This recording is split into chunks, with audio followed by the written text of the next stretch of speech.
Problema sa scalp? Lagi bang makate? Dry? May dandruff? O parang may allergy na parang tinya? Ang hirap, di ba? Nakaka-stress at nakaka-apekto ng confidence.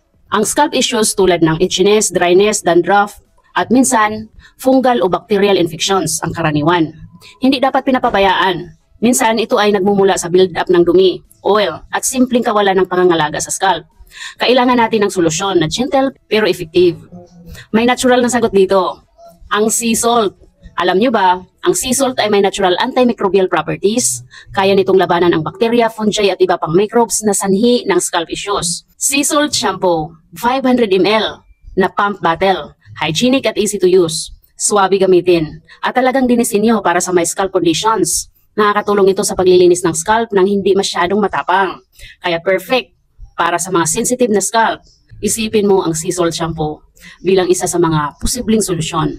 Minsan, prevention at tamang produkto lang ang kailangan. Stay confident, stay healthy.